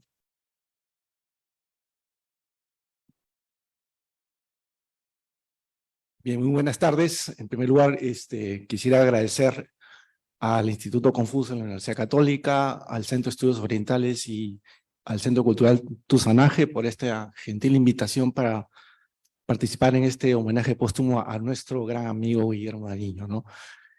Muchos se dice que el que habla último ya tiene poco que decir, ¿no? Pero en realidad lo que hemos escuchado es que hay muchísimo que decir respecto a Guillermo, ¿no? Es inagotable las anécdotas, las historias, la obra de Guillermo, que pasarían horas y horas para hablar de la gran calidad humana y académica, por supuesto, de Guillermo. Yo recuerdo haber conocido a Guillermo por varias vías. Una es a través de que de tanto en tanto Guillermo asistía a la misa de la comunidad china en el Colegio Juan 23, ¿no? Y el padre conocemos coloquialmente como el padre Pachi, ¿no? Padre Adriano Tomás, y decía: tenemos aquí al hermano Guillermo que acaba de regresar de China. Caramba. un señor mayor, de aspecto occidental, italiano, ¿cierto? Que acaba de regresar de China. Digo, ¿y quién es este señor que ha venido de China? ¿No? Esa es una primera aproximación de que poco a poco conocí digamos, el interés que tenía Guillermo respecto a este llamado país del centro, ¿no? Otra vía es a través de las publicaciones que iba haciendo, creo, en ese entonces la Asociación Peruano-China APC, respecto a unas conferencias que hacía Guillermo, ¿no? Y que eran abiertas para la comunidad, ¿no? Yo no asistía a ninguna, lo recuerdo, ¿no? Porque yo, no sé, no estaba muy interesado todavía en esos temas, o simplemente no tomaba mucha atención. Pero ya desde esa época, muchos años, se veía la intervención y la participación de Guillermo en el tema de China. Y otros a través de sus libros, ¿no? Que Patricia, en su primera intervención, ha hecho de la manera magnífica toda la obra de Guillermo, ¿no? Yo les he traído, Patricia lo puso, el famoso libro Desde China, un país fascinante y misterioso, ¿no? Yo tuve la suerte de tener la primera versión del año 90, la famosa editorial La Brusa, ¿no? Y como cualquier estudiante que tiene poco dinero en los bolsillos, ¿no? Y un día pasando por donde ahora ya no existe, los famosos libreros de Grau, pasé y miré, ¿qué es este libro? De Guillermo Daniño, un país fascinante, era el famoso libro negro, ¿verdad? Y lo compré, ¿no? Con los años, este libro lo perdí, no lo perdí, mejor dicho, se lo regalé a una amiga porque le pareció fascinante, ¿no? Y esa lectura, ya tuve que comprarlo de nuevo, pero nunca volví a comprar la versión antigua del año 90, sino un día iré por ahí los famosos antiguos libreros para volverlo a comprar, ¿no? Porque marcó un poco, ya mi interés un poco sobre la visión que tenía Guillermo vivencial, experimental de lo que era China, haber estado ahí. Ese libro me marcó, ¿no? Y por eso lo volví a comprar cuando estuve en una feria de libro, creo que fue en la feria de libro aquí en Jesús María, ¿sí? Por eso ese libro lo tengo con mucho recuerdo porque marcó un poco mi interés respecto a lo que es la obra de Guillermo, ¿no? Me han pedido un poquito hablar sobre el rol educativo, del rol de educador de Guillermo. Y por supuesto que él fue no solamente un educador, sino un maestro, ¿no? Que es el grado más excelso que uno puede decir de una persona. No solamente como transmisor de conocimiento, sino como transmisor de valores. Y eso yo lo recuerdo en las sucesivas, digamos, etapas en las cuales yo conocí a Guillermo. Descubrí, como ustedes han escuchado en todos los testimonios, digamos, ese don de gentes que tenía Guillermo, esa forma de poder, digamos, tener la posibilidad de transmitir de alguna manera ese conocimiento sin ningún interés ulterior, simplemente por transmitir y formar personas. Y por supuesto, obviamente que he preguntado a sus antiguos amigos, sus antiguos alumnos del Colegio La Salle, que me han enviado muchos mensajes diciendo que Guillermo fue un gran educador, ¿no? Me imagino que me han pedido mucho sus alumnos que les transmita ese agradecimiento a Guillermo por la forma como él transmitió su rol de educador aquí en el Perú. También, como dijo también Isolda, obviamente que hemos hablado su proceso de enseñanza del español, en lingüística, en Beijing Taoyuan, en la Universidad de Pekín, o Nanjing Taoyuan, la Universidad de Nanjing, ¿no?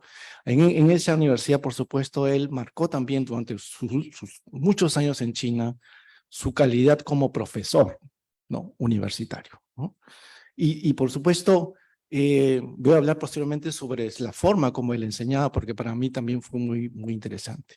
Y por último, último canal por el cual empecé a conocer a Guillermo fue a través de los cursos del Centro de Estudios Orientales, ¿no? Estamos hablando de los años 90, yo era un estudiante de Derecho que que de tanto en tanto pasaba de la facultad a llevar cursos en el Centro de Estudios Orientales, ¿no? Y eso va marcando un poco, y Guillermo fue mi profesor de uno de esos cursos, ¿no? Recuerdo mucho digamos, su gran interés, su gran capacidad y su gran conocimiento sobre China. 4 canales que uno va descubriendo, 4 canales que va uno descubriendo una persona, pero todavía no lo conocía personalmente, ¿no? No, o sea, tener intimidad como amigo y como maestro fue posteriormente. Y en ese sentido, yo quiero mencionar en primer lugar su aporte de Guillermo a la enseñanza de los estudios chinos, ¿no? Como educador. Me tocó en el año 2006-2007 ser coordinador y después profesor en el diploma de estudios chinos, diploma de estudios asiáticos, mención en estudios chinos, organizado por el Centro de Estudios Orientales y la Facultad de Letras y Ciencias Humanas de nuestra universidad. Guillermo fue profesor de un curso que se llama Historia Cultural de la China, ¿no? Para la época era un poco riesgoso abrir ese tipo de diplomados, porque todavía no era un gran interés que ahora probablemente tengan un mayor atractivo. Sin embargo, hablando con Guillermo, digamos, él se sintió muy atraído por el proyecto, participó en la preparación del curso y por supuesto yo disfruté gratis de sus clases estando atrás al fondo de la clase, ¿no? Y Bruno, que está aquí, me alegro mucho ver a Bruno aquí, que fue uno de sus alumnos en ese diploma, me imagino que lo recuerda muy bien, ¿no? Y ahí descubrí un poco también la capacidad didáctica de Guillermo. Otra colaboración en el ámbito, digamos, académico o como profesor, justamente está en el año 2008, a partir de la creación del Instituto Confucio. Una anécdota que tengo, Guillermo, es que cuando empezamos este proyecto del 2008, la universidad nos dio una pequeña caseta para empezar el trabajo de preparación y yo imprimí una hoja que decía el logo del Instituto Confucio. Y Guillermo pasó por esa caseta y dijo, por fin tenemos nuestro instituto. Esa forma de hacer suyo las cosas buenas de los demás, eso es lo que yo recordaré mucho de Guillermo, ¿no? La alegría de las cosas que le pasen a los demás, ¿no? Nuestro instituto, nuestro proyecto, nuestro libro, ¿no? Eso para mí fue y sobre todo, como se ha mencionado también, con una alegría desbordante, porque por fin teníamos aquí en la universidad, en el Perú, una institución que difundiera ampliamente la lengua y la cultura china en exclusiva, ¿no? No como parte de otro proyecto, sino como algo exclusivamente dedicado a este tema. Guillermo estaba sumamente feliz, ¿no? Por eso. Durante estos años, a partir del 2009 en adelante, Guillermo colaboró activamente en las actividades del Instituto Confucio a través de conferencias. También fue parte, por supuesto, en la parte fundamental en la creación del Círculo de Estudios Chinos, que es sección de literatura, ¿no? Donde él dio la cátedra inicial, ¿no? Como se recordará nuestros amigos aquí, Guillermo y nuestros amigos que están aquí, ¿no? Siempre tuvo un contacto permanente con el Instituto Confucio, obviamente con el Centro de Estudios Orientales de tantos años, pero él veía que eso era una forma, un canal más para difundir algo que él lo tenía como un sueño, ¿no? Como algo parte integral de su vida. Y el profesor Ricardo González Vigil menciona en un reciente artículo respecto a la capacidad de Guillermo, ¿no? O la vida de Guillermo, y él dice textualmente lo siguiente: comprobé las excepcionales cualidades pedagógicas de Guillermo: claridad expositiva, dominio de la cuestión, entusiasmo que confiere la vida a la información erudita y de modo especial gracia para elegir datos y anécdotas que con su toque humorístico vuelven amena y atractiva una exposición. Escuchar a Guillermo era un verdadero placer, ¿no? Uno se enamoraba de sus clases, de su gran conocimiento del tema y sobre todo uno demostraba su gran pasión por el tema, ¿no? Y por eso contagia, ¿no? a mí, a todas las personas que estamos aquí en esta mesa o las personas que están aquí, que nos acompañan esta mañana tarde, eso atrae. Eso, un maestro por eso crea discípulos, ¿no? Yo me siento muy honrado de ser, no sé si llamarme discípulo, pero con mucha admiración de Guillermo por todo lo que hizo en esta vida y su dedicación por China. Como dijeron también, yo lo voy a mencionar nuevamente, el famoso, digamos, dicho de Confucio, dice, por supuesto, si camino con dos personas, es preciso que entre ellas se encuentre un maestro, ¿no? Dice el maestro Confucio, Kunzi, ¿no? Y eso demuestra, en primer lugar, una disposición, primero, de apertura. En segundo lugar, una actitud humilde de aprendizaje.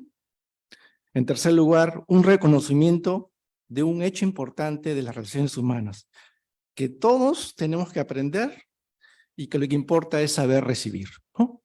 Y eso es muy importante porque a partir de estas enseñanzas de Guillermo se ha descrito toda su innumerable obra, es que él lo dio todo sin pedir nada a cambio, ¿no? Él dice en una entrevista recién, bueno, con motivo de la publicación, con motivo de su publicación de la Enciclopedia China, dice él en una entrevista al Diario del Comercio: en los tiempos modernos hay un gran desapego al aprendizaje que no sea rentable. Y todo lo demás que puede ser cultural, por ejemplo, ya no interesa. Pues eso, ¿no?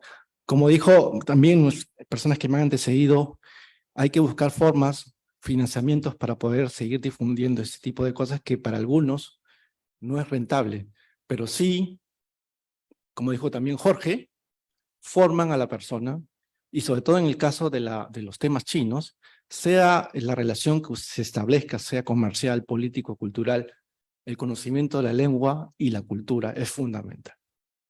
A partir de esa base fuerte, uno puede conocer y establecer mejores conexiones con el país del centro, con China. Y en cuanto también como su rol como educador, yo tengo muchos de sus libros de Guillermo, ya sea porque los compré o porque él mismo me los regaló donde esas visitas que hice a la famosa casa de María Tei, ¿no? Ahí en Jesús María. Es que si ustedes analizan la obra, ven los libros de Guillermo, todos están escritos y diseñados con una calidad excepcional, con anexos, digamos, de dibujos, gráficos, el diseño, las carátulas, todo está perfectamente diseñado, ¿no? Y eso demuestra un poco que hay que hacer las cosas bien, ¿no? Hay que hacerlo de la manera mejor posible. Y también atractivo para la vista. Y todos los libros, como por ejemplo Manantial de Vino, en fin, o Esculpiendo Dragones, son muestras de la atracción y de lo atractivo que eran los libros de Guillermo, y que son los libros de Guillermo. Ya un poco para... yo, por supuesto, recuerdo en una anécdota cuando iba a su casa, conversábamos muchísimo, es que yo les agradezco, por ejemplo, a los hermanos de La Salle por haber guardado un presupuesto para el transporte de Guillermo, entre otras cosas, ¿no? Porque como decimos, él lo daba todo, pero en el interior él sabía que, digamos, lo más importante era difundir, ¿no? Y por eso él decía, bueno, ya el hermano Jorge nos ha contado esa anécdota, pero a veces él sentía un poco de, no insatisfacción, no sé si molestia, pero un poco de decir, bueno, me invitan a todas partes, pero no me dan ni un mango, ¿no? ¿No? Pero los hermanos de La Salle, de manera generosa, porque sabían que esa era su misión, ¿sí?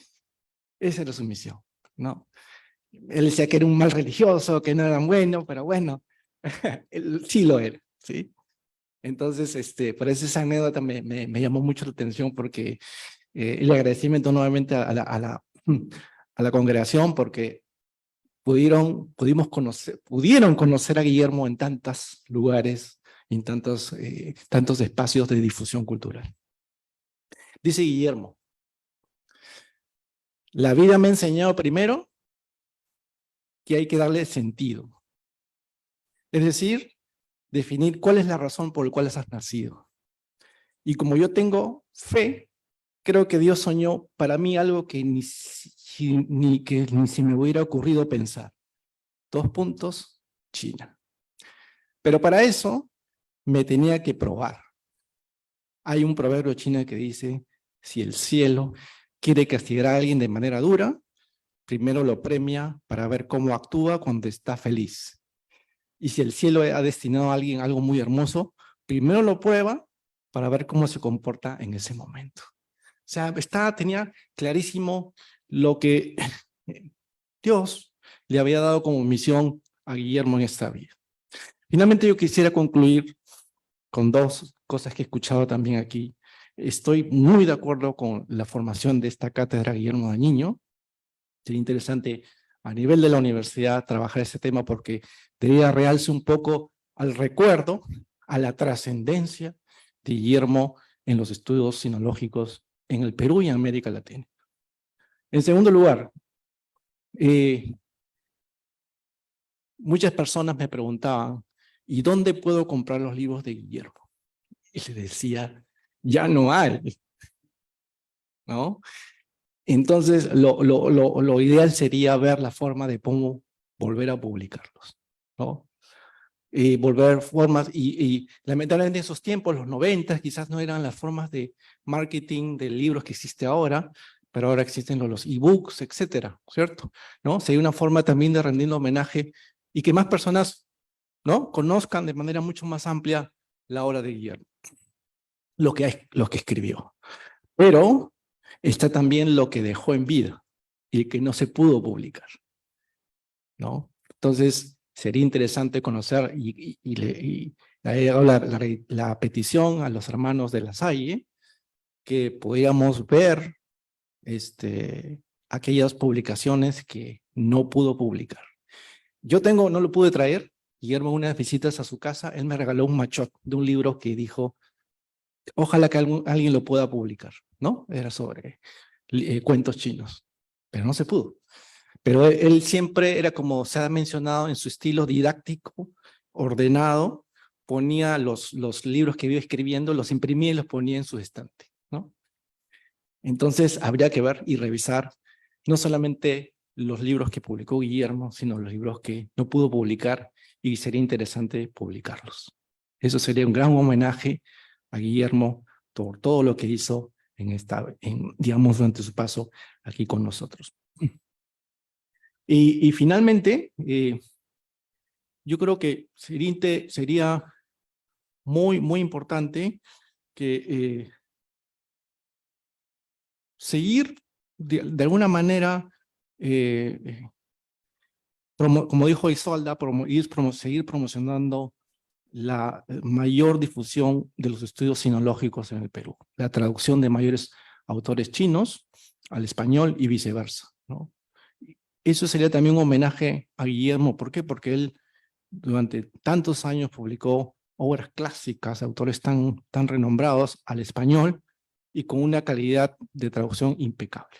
Yo creo que sería también una forma también de alguna manera de seguir su obra y seguir formando nuevas generaciones de traductores, que no los hay, y hay muy pocos en el día, ¿no? Y finalmente concluyo con decir que para nosotros, en el rol de educador de Guillermo, marcó una época de muchas personas, en la cual me incluyo, y que también podría marcar a través de la lectura de sus libros la ruta de muchas personas que desean seguir, que desean seguir y perseverando en los estudios del país del centro, y que Guillermo los tuvo como rol fundamental y como dice, el ámbito de su vida aquí con nosotros. Guillermo, te queremos mucho, te recordamos por siempre y esperamos que me imagino que estás aquí con nosotros y te pedimos que siempre, digamos, desde tus mismas lecturas, de tus poemas, ilumines a más personas que quieran seguir interesadas en este fascinante mundo que es China. Muchas gracias.